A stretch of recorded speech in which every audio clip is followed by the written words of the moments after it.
friends. Good morning from here, afternoon, evening, or night, depending on your time zone. So it's a really good day. This is day 8 of my most excellent vacation. It has been one heck of an adventure. I have really needed it.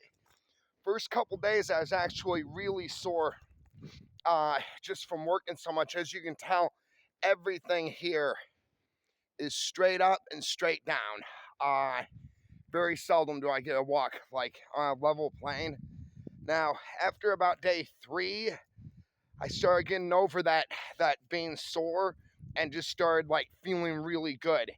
Now, day 8, I feel like Superman. I'm a little bit worn down. I can tell that I need like some real chicken. You know, it's like I need a whole chicken roasted over a fire with some mashed potatoes, right? Now, I have been rationing really well. I've got lots of top ramen. I brought canned food. I've had chili, stuff like that. Obviously lots of noodles with the top ramen. I've got sweet tea, coffee. What else? Oh, these guys. These are amazing. If you ever out and you're gonna go do like a trip or something, these are little miniature sausages or what they are. They are delicious. I had the red pepper and the hatch green chili is what this is. Really, really good. Yeah, this is a commercial. If you're going out camping, get yourself some of these. Shout out to Tom. My buddy Tom's always like, get you some, right? Yeah, so here's the camp. I made this little, it's like a fort, really. Just, it's something to keep the moose from walking over me. And like if it's a cat, wolf, bear, they've at least got to knock some sticks down. They're going to make some noise trying to get through this, and I'm going to be aware of that. Now, what it is, all of these sticks and stuff, these were already here, right? Just strewn about. So I've picked them all up and I've built my fort. When I leave, I'm going to take them and orderly stack them in one spot, right? What that does, the Forest Service, the forestry departments, let's see if I've got, hang on, there might be one you can see from here actually, because I'm going to do same thing that they did over here. What they do, they come in and they clean up the underbrush. Now you can't see it from here. Right on the other side of these trees, there's a big pile of like, it's just this stuff here, right? They come through and they pick all this stuff up and they pile it in one place. That way, if there's a fire, the fire won't sweep through all of the underbrush. It has to be contained to one area.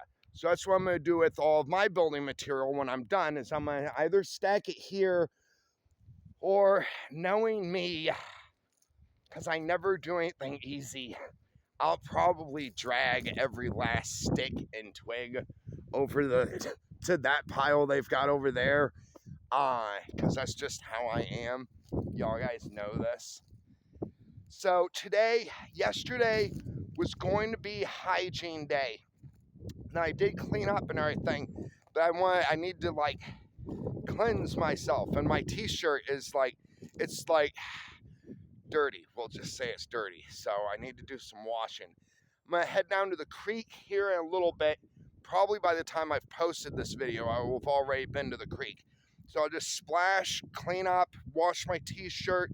I've got a clean pair of jeans. I'm going to put those on today. What else is going on? Oh, okay. So I don't want to spoil anything for the video, the adventure video when I get back. This is kind of just a cool little check-in video. I made red ochre paint. Now, disclaimer, I do not know if this is actually ochre. This is a coarse red rock. It reminds me of everything that I've seen called ochre, right? Cave people used to, what they do, they crush up red ochre. It's also called, oh shoot, I can't believe, normally I can't remember the word ochre. Now I can't think.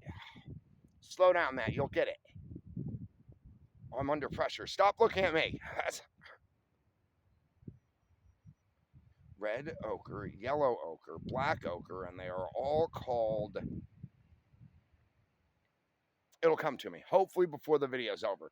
Anyway, what they do is they crush the stone and then they mix it with like some animal fat or something as a binder. What I have is a little bit of I have a little bottle with some olive oil in it, and I use that for like chapped lips or starting a fire or something like that. So I crushed up a bunch of this red rock, I believe it's ochre, into this cannon or soup tin lid that I've made a bowl out of, right? And so it works really well. It takes about 2 days for it to stick right for some reason, the color to really come out. What I've been doing is I'm just painting dots on my on one of my poles here. And what I like to do is I've studied along like old cave paintings and stuff, right? And they were notorious for using dots and lines, and I'm trying to figure out what that meant, right? And so I've got this hypothesis I'm working on. And I just figured that I'm going to try out all these things in my own little camp setting, kind of, if that makes any sense.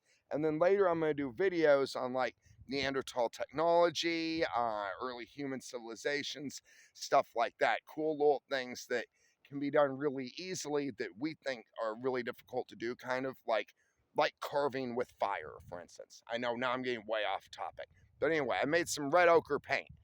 Then also, something that I really like here in this soup can, I found a spot up here where it's like amazing.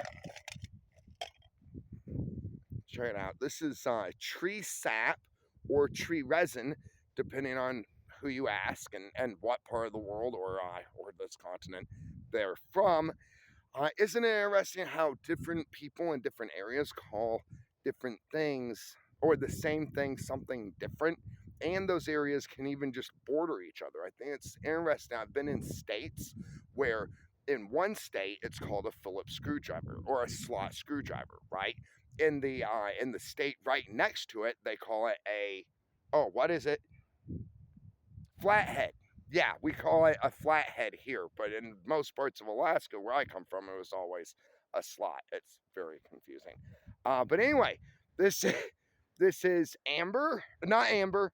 This is tree resin or tree sap. In about 1,000,000 years, maybe 2,000,000 years, it could turn into amber in the right conditions. It comes from these trees. You can see all this yellow here.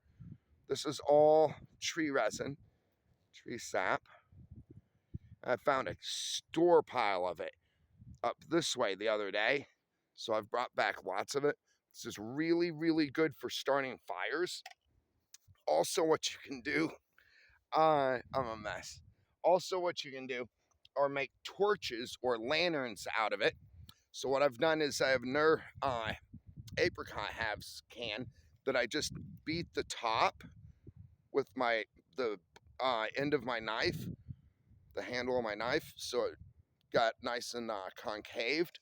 You can't see it right now because there's a lot of burn in there. There we go. See how it's all concaved? And then what you can do is you put that tree resin down in there, and with just like a little stick or something, you just light it. That stuff burns like gasoline. It burns really hot. It doesn't burn long, but even in a high wind like we have up here on Chopaka, it won't go out. Once it lights, it just burns. And it makes a really good lantern or torch. Now it soots a lot, so you get a lot of that black smoke from it and stuff. You wouldn't want to do it indoors or something. It'd be bad for breathing. This is a wind block I made here. So the wind comes in the worst from down here. I don't know if you can hear it. It's just like how badly it picks up there. So I've just made this little wind block by stacking poles and then getting some bark and stuff. Keeps me warm at night. Because on this side, boom, da-da-da, no wind. I guess that's about it for now, guys. I'm gonna walk down to my friend the Legend's place. I've got my portable battery charging there. I'm gonna post this video, and then like I said, it's hygiene day, so I'm gonna walk down to the creek, wash my hair, wash a couple clothes, stuff like that. All right, yeah, day 8. 9, 10. I got about 2 more days till I'm headed into town. And I'm not sure I'm enjoying this so much. And I've waited for the opportunity to be able to just live out here for a little while, for so long, that I might go into town, take care of bills and stuff, buy some supplies, edit a couple of videos, and then come right back out here. Is kind of what I'm thinking about. It could be really cool. All right, guys, never give up, never surrender.